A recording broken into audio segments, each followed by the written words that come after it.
السلام علیکم، میں ہوں نور العارفین صدیقی اور آپ دیکھ رہے ہیں عارفین نامہ ایکسکلوسیو۔ سب سے پہلے 100,000 شکر اس پاک پروردگار عالم کی ذات بابرکت کا، جس نے اپنے حبیب حضرت محمد مصطفیٰ صلی اللہ علیہ وآلہ وسلم کے نام نامی کے صدقے ان سے اپنی محبتوں کے طفیل اس گناہگار اس عاجز کو پروردگار عالم نے ایک مرتبہ پھر زندگی بخشتے ہوئے آپ سے ہم کلام ہونے کا، مخاطب ہونے کا موقع عطا کیا۔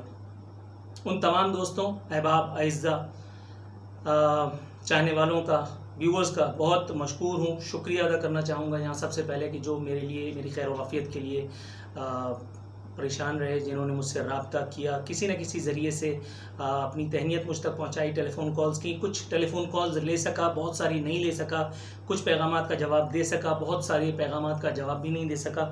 لیکن ان دنوں کچھ مصروفیات، آپ کو ظاہر ہے کہ پتہ ہے سب کہ کیا سلسلہ چل رہا تھا اور کیا معاملات تھے۔ آج میں نے یہی سوچا کہ آج اسی حوالے سے میں آپ سے کچھ گفتگو کروں اور کچھ نکات جو شاید میں کسی اور ذریعے سے آپ تک نہیں پہنچا سکتا، ایسے ایک چینل کے ذریعے اور آپ سے ڈسکس کروں۔ عارفین نامہ تقریباً میرا خیال ہے، ڈیٹس ویٹس مجھے یاد نہیں رہتی، میرا خیال ہے میں نے 1 سال پہلے شروع کیا تھا، اور 1 سال پہلے اس کی شروع ہونے کا سبب جو تھا، مجھے اندازہ نہیں تھا کہ 1 سال کے بعد ایک مرتبہ پھر کچھ وہی وجوہات سامنے آئیں گی اور مجھے دوبارہ نذرانہ عقیدت جو ہے وہ ادا کرنا پڑے گا۔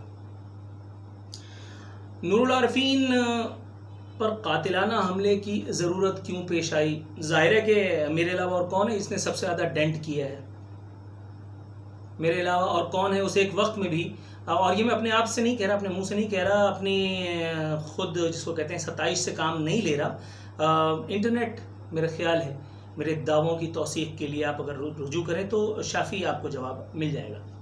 وہ لوگ جو ابھی نیچے کچھ جاہلانہ کمنٹس دینے والے ہیں، اور یقیناً دیں گے کیونکہ ظاہر حب علی میں جہاں کام نہیں ہوتا وہاں بغض معاویہ سے کام لینا ہی پڑتا ہے، وہ کہیں گے کہ تو اس زمانے میں کیوں نہیں بولا کہ جب بھائی یا بھائی کے لوگ یہاں موجود تھے؟ تو بچے، میں اس زمانے سے بول رہا ہوں، چیک کرو۔ 2006 میں اس میڈیا انڈسٹری میں آیا تھا، اور اس وقت میں اینکر نہیں تھا، میں اس وقت صرف ایک رائٹر تھا۔ اس کے بعد جب سے میں کرنٹ افیئر بنا ہوں، میرا وہ جو پروگرام تھا ہاٹ سیٹ، اس سے چیک کرو، اس وقت سے لے کر کے آج تک کا میرا ٹریک ریکارڈ چیک کرو، انشاءاللہ العزیز شافی آپ کو علاج محسوس ہوگا۔ یہ منصوبہ ناکام کیسے بنایا حساس اداروں نے؟ یہ بڑا ایک دلچسپ موضوع ہے۔ مجھے قریباً کوئی ایک مہینے پہلے میرے ایک انورٹڈ کاماز میں چاہنے والے نے، جو میری سورس ہے متحدہ کی یعنی MQM کی، اس نے مجھے انٹیمیٹ کیا کہ کچھ شنید ہے، کچھ معاملات ہیں تمہارے حوالے سے۔ میں نے سیریس نہیں لیا، میں نے کہا میں تو اب کوئی پروگرام کر ہی نہیں رہا ہوں، کوئی بات ہی نہیں کر رہا ہوں، میرے اپنے حساب سے MQM is no more an issue to discuss. انہوں نے کہا نہیں، یہ تمہارے سابقہ گناہ ہیں جن کو اس ایک وقت میں، جن کی پاداش میں تمہیں کوئی سزا دی جائے گی نشان عبرت بنانے کے لیے، اور پھر کچھ اور معاملات بھی ظاہر ہے کہ اس میں لپیٹ لیے جائیں۔ اچھا ٹھیک ہے، دیکھتے ہیں۔ اس کے بعد پھر معاملات آگے بڑھے، پھر مجھے بتایا گیا کہ جی میری ریکی جو ہے وہ شروع ہو رہی ہے۔ میں نے دوبارہ ایک اور دوست کو فون کیا، میں نے اس سے کنفرمیشن چاہی، تو وہ دوست میرا کسی سبب نالاں تھا، وہ ناراضگی میں نے اس کی دور کی۔ میں نے اس سے کہا، میں نے کہا یار یہ معاملہ ایسا ہے کہ جب میرا خیال ہے نفرتوں اور ناراضگی میں گنجائش نہیں ہے۔ بہرحال وہ ٹریک پہ آیا سیدھے طریقے سے۔ اس کے بعد پھر میں نے اس سے پوچھا، اس نے مجھے کنفرم کیا کہ ریکی جو ہے وہ میری ہو گئی ہے، برادر، ریکی میری ہو گئی ہے۔ تو مجھے اندازہ ہوا کہ یہ معاملہ تو کچھ زیادہ سیریس ہے اس مرتبہ۔ پھر بات کچھ مزید آگے بڑھی، مجھے انٹیمیٹ کیا گیا کہ جی ہاں میں، اچھا مزے کی بات، سب سے یا شاید سب سے زیادہ افسوسناک بات کیا ہے، مجھے ہٹ کرنے کے لیے آئیڈینٹیفائی کرنے والے وہ تھے جو میرے محلے کے، میرے گھر کے آس پاس کے، میرے بیک گراؤنڈ کے، میری بولی بولنے والے، اردو اسپیکنگ ایک اردو اسپیکنگ یعنی مجھے مارتا اور اس کے بعد الزام لگتا کس پر؟ اس کا سب سے بڑا بینیفیشری کون ہوتا؟ یہی لوگ جو مجھے مارتے۔ سفرر کون ہوتا؟ شہر کے امن و امان کی فضا خراب قرار دے دی گئی، حکومت اپنے لوگوں کا تحفظ نہیں کر سکتی، ادارے کیا کر رہے ہیں، آل دیٹ، یہ وہ یہی سب ہونا تھا نا. ایک آدمی جو اتنا اونچے سروں میں بات کیا کرتا تھا، آپ نے اس کی حفاظت کا، جبکہ کارروائی بھی خود ہی کر رہے ہیں. لیکن ظاہر ہے کہ مارنے کے بعد پھر رونا بھی تو ہوتا ہے، یہ سیاست کا معاملہ بھی تو ہے. تو یہ ساری چیزیں تھیں. 3 مقامات کا جو ہے وہ تعین کیا گیا، اہداف 3 تھے، یعنی ہٹ مجھے کرنا ہے. ایک میرا گھر، دوسرا وہ راستہ جس پر میں اوائڈ نہیں کر سکتا، میں اس پہ جاؤں گا ہی جاؤں گا. ٹریول جو میری ہسٹری ہے وہ دیکھ چکے ہوں گے. اور تیسرا وہ مسجد جہاں میں جمعے کی نماز کی ادائیگی کے لیے عموماً جاتا ہوں، ایک طویل عرصے سے. ایک لڑکا جو ہے فاضل، لڑکا کہنا تو توہین ہوگی، وہ جنازہ جو ہے فاضل،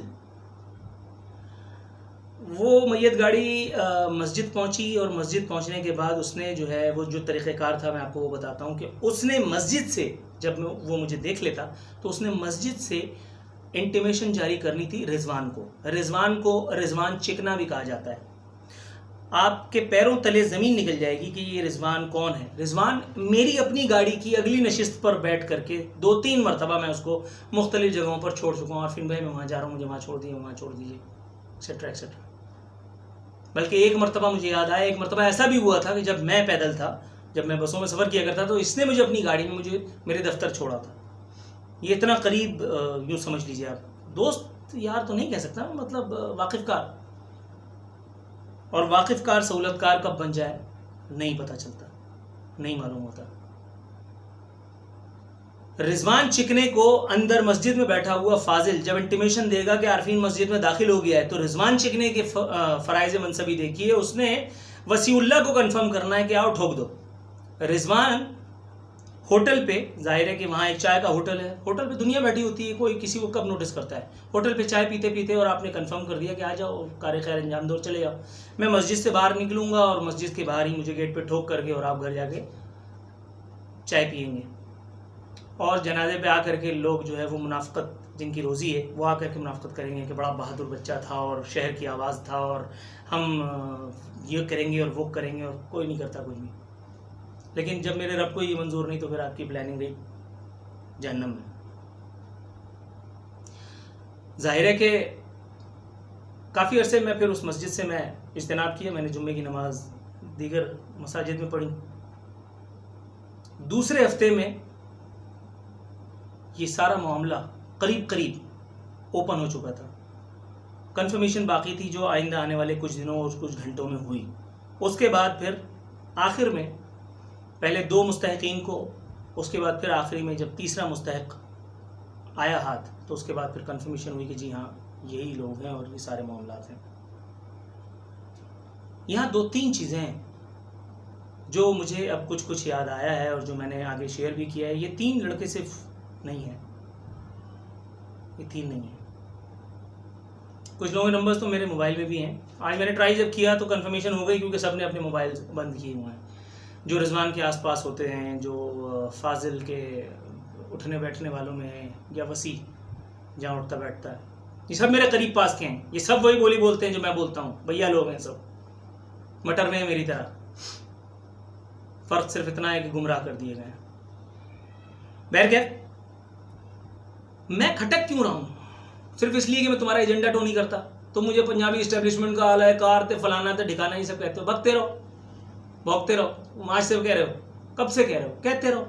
میں 1000 دفعہ اپنے پروگرامز میں اور مختلف نجی محافل میں، تقاریب میں اپنے ملنے جلنے والوں سے اور ایم کیو ایم کے جس کو کہتے ہیں کہ الطافیز جو میری سورسز آج بھی ہیں، میں ان سے بھی یہ کہتا رہتا ہوں. اور کہ یار جس طرح سے ایم کیو ایم کے گڑھ میں، کراچی میں اے این پی کے وہ جو 2 ایم پی ایس تھے یا ایم این ایس تھے نا، ان کا وجود سینے میں برچھی کی طرح سے پیوست ہوا جاتا تھا نا ایک زمانے میں تمہارے.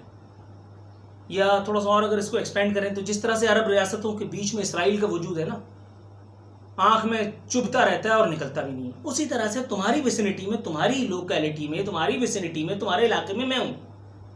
نمازیں پڑھو، مصلے بچھاؤ کہ میری مونچھ کا بال نہ ٹوٹے. کیونکہ یہ وہ دور نہیں ہے کہ جب کیا اس کا نام تھا بھلے آدمی کا، ولی خان بابر، تم اس کو لالو کھیت میں مارو گے اور کوئی چاہتے ہوئے بھی تمہیں کچھ نہیں کرے گا جسٹ بیکاز کہ تم حکومتیں چلا رہے ہو. عقل کا اندھا ہی کوئی یہ کام کر سکتا ہے جو تم نے کیا تھا. اور اس کے بعد اگر اب یہ تم کام کرو گے تو میرے خیال ہے گدھے ہی کہلاؤ گے. لیکن بہرحال حماقت کی کوئی حد نہیں ہوتی، جذباتیت میں انسان بڑے بڑے کام کر جاتا ہے. آپ نے ایک مرتبہ پھر یہ کام کرنے کا بیڑا اٹھایا تھا. میں تو آپ کو اس وقت سے برا لگتا ہوں جب آپ نے لالو کے 10 نمبر پہ مجھے میری اسٹرگل کے دنوں میں جب میں بس کا انتظار کر رہا تھا، مجھے رات کو 10:30 بجے کلمہ پڑھوایا تھا. ایک کوشش تو آپ نے اس وقت بھی کی تھی جب 12 لڑکے 6 موٹر سائیکلوں پہ 2 کی ٹولیوں میں میرے گھر کو ڈھونڈتے پھر رہے تھے. لیکن آپ کو سوچنا تو چاہیے تھا کہ جب اسے ایک وقت میں کہ جب آپ کراچی میں زندگی اور موت کے فیصلے کر رہے ہیں، جب اللہ نے میرے رب نے میری زندگی آپ کے جس کو کہتے ہیں کہ شر پسندی سے محفوظ رکھی، تو آپ اب کیسے کچھ ایک کام کر لو گے جبکہ اب تو آپ کی ریڑھ کی ہڈی نہیں ہے. آپ صرف یہ تلے ہوئے ہو ثابت کرنے پہ کہ ہم بہت کچھ کر سکتے ہیں. شر پسندی تو کوئی کبھی بھی کر کے بھاگ جائے گا. تمنگر ہو تو میدان میں آؤ، جبکہ تم نہیں ہو. سب جانتے ہیں، تم خود بھی جانتے ہو درحقیقت. یہ کر کے بھاگ جانا اور اس کے بعد پھر کسی جگہ سے بیٹھ کر کے کال کر دینا کہ جی ہم نے کیا، تو یہ کوئی مردانگی بہادری تو نہیں ہے. میں جو کچھ میں نے کیا میں اس کو باقاعدہ تمہارے سامنے بیٹھ کر کے اون کر رہا ہوں. میرے معمولات الحمدللہ ثم الحمدللہ، میں ببانگے دوہل گھوم رہا ہوں، پھر رہا ہوں، میرے سارے کام میں کر رہا ہوں.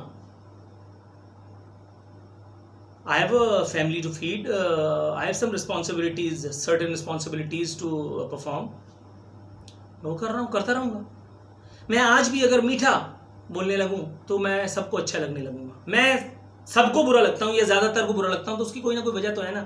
آسمانوں سے فرشتے بھی جو اتارے جائیں وہ بھی اس دور میں سچ بولیں تو مارے جائیں. کیا یہ مسئلہ نہیں ہے میرا؟ یہ ساری ایپیسوڈ محض یوں ہی نہیں ہے کہ فراموش کر دی جائے. فاضل، وسیع اللہ، رضوان یا ان کے ساتھ اور بھی جو کچھ ہیں، جو بھی ہیں، جو بھاگے ہوئے ہیں یا جنہوں نے اپنا موبائل آف کیا ہوا ہے یا جو کہیں شیلٹر لیں گے یا لے چکے ہیں، یہ معاملہ صرف یہاں تک رکے گا نہیں. شہر کے امن کو تباہ کرنے کی اجازت مجھے نہیں لگتا، میرا یقین ہے انشاءاللہ تعالی کہ اب آپ کو دی جائے گی. اس بھیڑ بھاڑ میں کوئی ایسا نہیں ہے کہ سوچنے سمجھنے سے قاصر ہے کہ کوئی اور فائدہ نہ اٹھائے. عزیز تو میں بہت سے لوگوں کو ہوں، بہت سے جس کو کہتے ہیں کہ چاہنے والے ہیں میرے. تو کیا کوئی ہے جو فائدہ اٹھانا چاہے گا؟ یقیناً بہت سارے ہیں، بہت سارے ہیں، بہت سارے ہیں. یہ سب باتیں بہت ساری جگہوں تک پہنچ گئی ہیں، پہنچا دی گئی ہیں الحمدللہ. پہلے میں ان سب چیزوں کا نوٹس نہیں لیتا تھا کیونکہ مجھے لگتا تھا کہ اتنا چھچھورا پن تو بہرحال نہیں کیا جائے گا کہ اس طرح سے ہاتھ ڈالا جائے اور اس طرح کی کوئی حرکت کر کے، حماقت کر کے اور اپنے جہل کا ثبوت دیا جائے. لیکن جب آپ نے کیا ہی ہے تو پھر میرا خیال ہے کہ رسپونڈ کرنا تو بنتا ہے.